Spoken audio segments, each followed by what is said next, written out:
Assalamualaikum warahmatullahi wabarakatuh. Perkenalkan, nama saya Wulandari.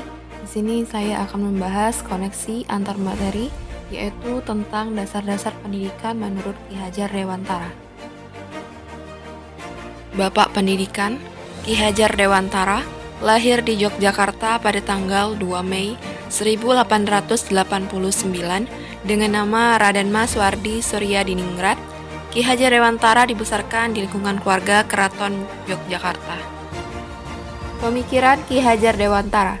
Menurut Ki Hajar Dewantara, pendidikan memberikan tuntunan atau menuntun terhadap segala kekuatan, kodrat yang dimiliki anak agar mampu mencapai keselamatan dan kebahagiaan yang setinggi-tingginya, baik sebagai seorang manusia maupun sebagai anggota masyarakat. Oleh karena itu, seorang guru itu hanya menuntun tumbuh dan hidupnya kekuatan kodrat yang ada pada peserta didik, agar dapat memperbaiki lakunya, bukan dasarnya. Dalam menuntun laku dan pertumbuhan kodrat anak, Ki Hajar Dewantara mengibaratkan peran pendidik seperti seorang petani atau tukang kebun.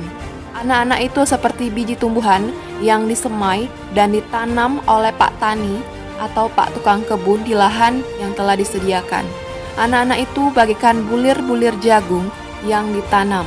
Bila biji jagung ditempatkan di tanah yang subur, dengan mendapatkan sinar matahari dan pengairan yang baik, maka meskipun biji jagung adalah bibit jagung yang kurang baik, dapat tumbuh dengan baik karena perhatian dan perawatan dari Pak Tani. Demikian sebaliknya, meskipun biji jagung itu disemai, adalah bibit yang berkualitas baik, namun tumbuh di lahan yang gersang dan tidak mendapatkan pengairan dan cahaya matahari serta tangan dingin dari Pak Tani, maka biji jagung itu tidak mungkin tumbuh dengan optimal. Budi pekerti. Menurut Ki Hajar Dewantara, budi pekerti atau watak atau karakter merupakan perpaduan antara gerak pikiran, perasaan, dan kehendak atau kemauan sehingga menimbulkan tenaga. Budi pekerti juga dapat diartikan sebagai perpaduan antara cipta, karsa, sehingga menciptakan karya. Budi pekerti adalah perpaduan harmonis antara pikiran, perasaan, dan kehendak atau kemauan sehingga menimbulkan tenaga atau semangat. Hal ini menjadi salah satu aspek penting yang harus diperhatikan dalam pelaksanaan pendidikan. Budi pekerti juga merupakan modal dasar kebahagiaan yang berperi kemanusiaan. Budi pekerti merupakan kunci untuk mencapai keselarasan dan keseimbangan hidup.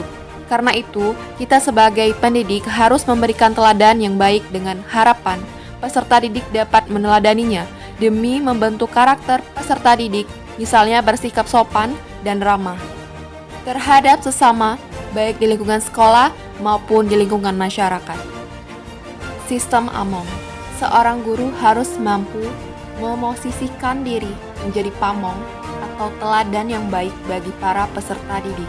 Dengan demikian, dalam sistem Among, seorang guru harus mampu menjadi pamong atau teladan yang baik bagi para peserta didik.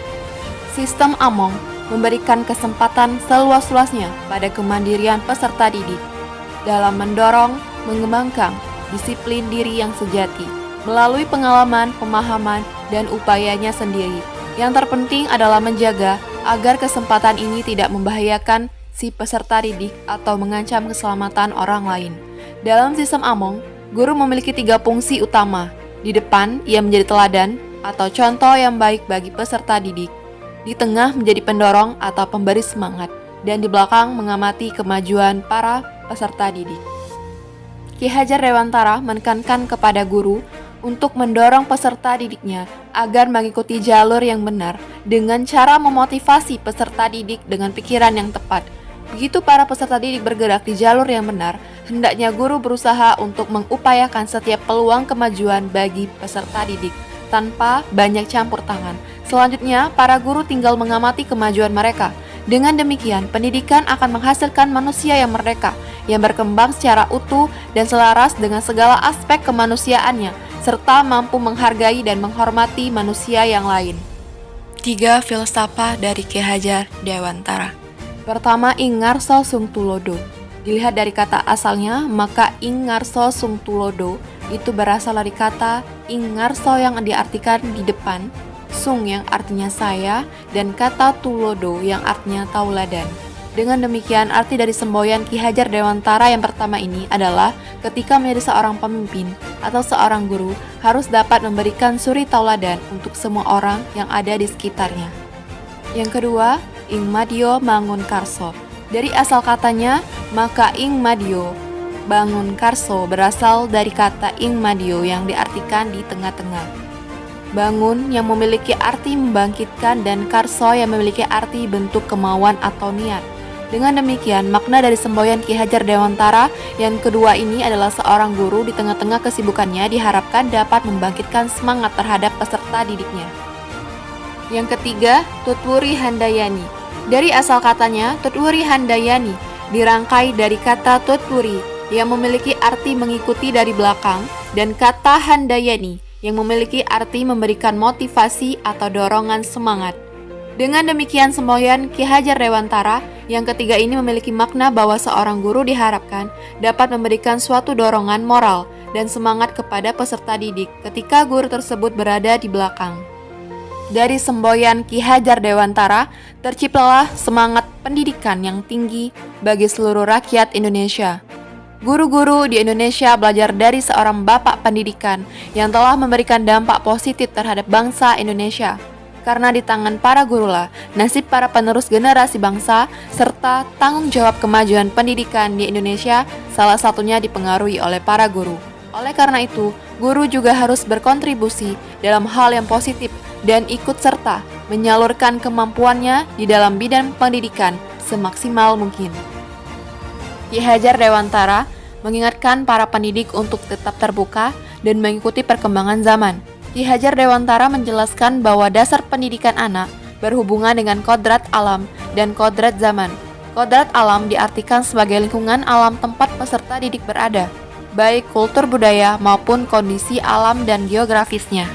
Kodrat alam berhubungan dengan karakter peserta didik seperti peserta didik yang rajin, bertanggung jawab, disiplin, jujur, dan seorang guru harus selayaknya menjadi model positif teladan yang baik bagi mereka.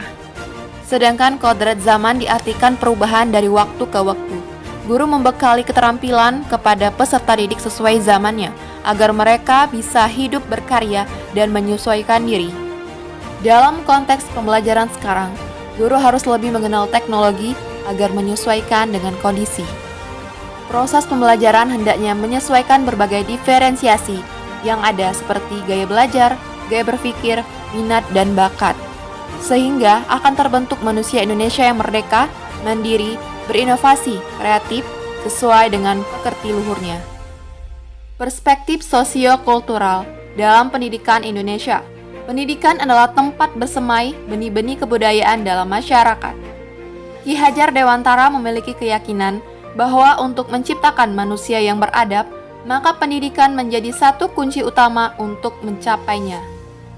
Kebudayaan yang dimaksud adalah sebuah peradaban, sebuah cita-cita masyarakat, apa yang ingin kita bentuk sebagai sebuah bangsa.